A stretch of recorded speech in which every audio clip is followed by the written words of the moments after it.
Morning and welcome back to the garage job. We had last weekend off because we were chilling, however we are back. This morning me and Drew have loaded out the entire job, and luckily for us my dad's a joiner, so he's made a very, it's actually a really decent scaffold. So we've got a pretty good scaffold to work off today. So we're going to be going to full height, which is top of profile, going to top of here as well. So yeah, big day today. Me and Drew are just going to smash, so lots of time lapses and things like that, so we'll catch up with you in a little bit.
Right, so me and Drew have just built the garage up to height. We've got this set to lintel height as well. As you come round here, we have tidied the neighbour's garden, pointed everywhere, all beautiful.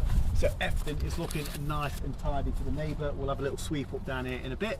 But overall, this has gone pretty well so far. Just a little tip for anyone who's new to bricklaying or not done a pillar such as this. It's really important that your face brickwork is always plumb, okay? Now, your stretchers, as you should know, measure 215 without a perp, okay? 225 with a perp. In this case, because we've got two headers together right below our stretcher, these headers need to measure 215, okay? So if you measure your stretchers, they're 215. Your headers, 215. Forget about your perp. I know your perps on this case look quite big, but we are dictated by the measurement of these stretchers. There's no point trying to make this perp small because this won't be in line with this, okay? These always need to be in line with these when you're doing a pillar like this. I think I explained that pretty well. Anyway, me and Drew are going to build this blockwork now. We were going to tackle this blockwork here, however these blocks are absolutely soaking, so we're not doing that. What we're doing right now with the line and the straight edge and a little drawing is we are setting up this 2 or 1.5 brick pillar right now. So what I've done, I've used our laser to take the top of blue, which I've already got there. So I've got top of blue, or top of engineering brick should I say, and I'm marking that onto our existing building here. Okay, so you can see that there, this mark here, that is the top of our engineering brick. Now I know it's a split course, this was built separately to the garage, so the levels are different. However, to combat this problem, we're not going to alter any levels, we're just going to move the rainwater pipe and put it here so you can't see it. Sound. Another thing, what we've just spent a bit of time working out and making sure everything is perfect, is to make sure that this pillar here and this pillar I'm about to build is perfectly in line. Hence why we've got the straight edge out, the square and the line. So little diagram for you, because I know you guys love them.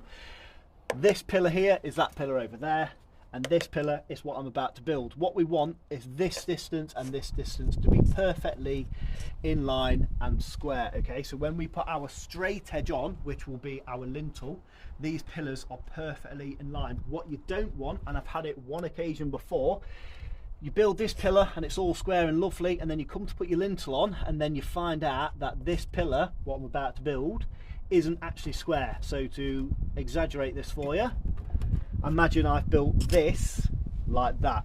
Okay, so when you come to put your lintel on, that's on the piss. Okay, so it's really important right now that we take our time to make sure that these two are in line, because when you put your lintel on, there's nothing worse than figuring out that, oh dear, I've built a pillar and it's pissed.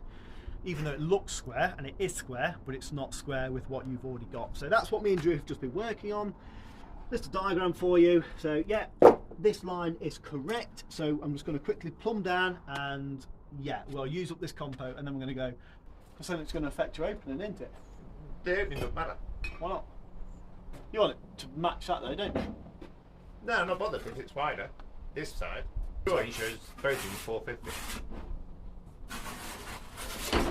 What's that? That's 200, is it? Whatever a brick is.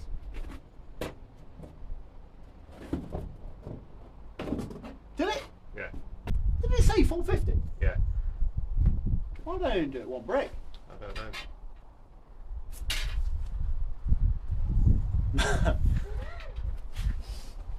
know. Ooh. Yes. Morning. Morning. Welcome back to the extension we built for free and the garage we built for free. This is an amazing day, a fantastic day, because this is our last day we're going to be working here. All we've got to do is get this pillar up here, sit the lintel on, put a course of soldiers on, and then just do that blockwork pillar over there, and that is it. That is this job wrapped up. Here's the profile setup I've gone for today. Steve and Alex showed me this and I use it on the extension as well. Works really well. So I've bolted in this bit of timber. I've got a line running on the back side of it and it's cast to that pillar over there. The reason I'm running a line, even though it's a 2-brick pillar, is just to make sure that this is perfectly in line with that pillar over there. Because it's individual, if I was to build it freehand, we don't want it twisting or anything like that. So that's plan of attack today. It's raining, so me and Drew, we're just going to crack on. Yes, yes.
What's it?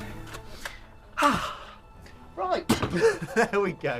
We are up to lintel height now. That didn't take too long at all. About an hour and a half, I think, with this profile method. Really, really easy. Makes everything just really quick. And then all you do is just take these out.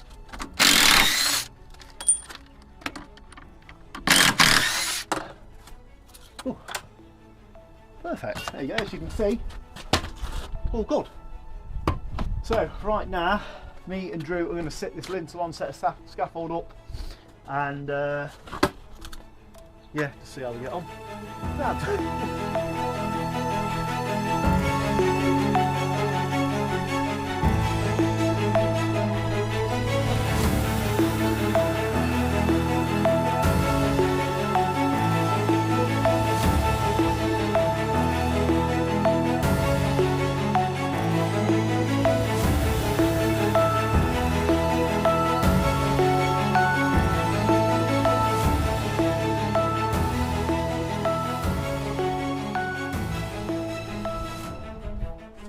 As you just saw from that little time lapse, we've just sat the lintel on. So this is our head height, so we can get the van into the garage. What we're doing right now, we're just setting up to run some soldiers across, and then on the back side of the lintel, we're just going to have 2 course of brick, and then we're going to have all the timbers, the rafters sitting on that.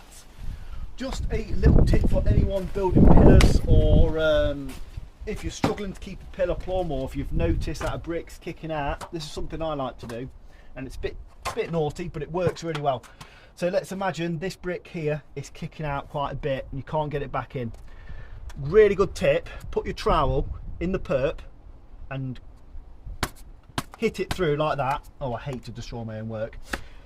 Once the perp's gone, you're actually able to push a brick over. So any apprentice who's struggling to build a pillar, or you've noticed that one brick sticking out and you can't quite get it over, that's a really good tip. Just literally pull out a perp joint and then tap it over. That's what I like to do to keep everything nice. Anyway, on that note, we are going to blast these soldiers in and we'll catch up with you guys in a little bit.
Perfect.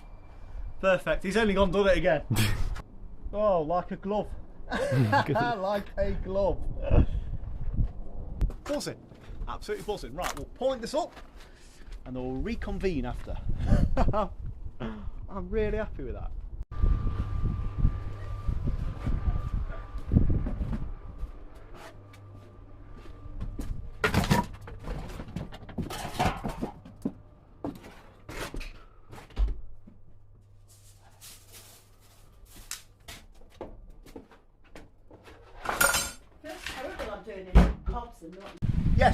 Yes, there we go. So as you can see, we have done the garage. We built the garage, which is really nice. The extension is built, the garage is built. We ended up doing the pillar as well. My dad's just going to put the flat roof on here since he is a joiner. But in regards to this extension and laying for free, it is no more because we've finally finished. So I'm buzzing. Are you buzzing, Drew? I'm buzzing. Yeah, we've done good. It's been quite fun, hasn't it? Yeah. Well, it's been fun for you. Yeah. But I'm just buzzing to get my weekends back. So I will catch you guys in the next one. Like, subscribe, comment, follow me on Instagram because I upload daily sometimes there. And to my parents, you're welcome, but don't call me again. Sam.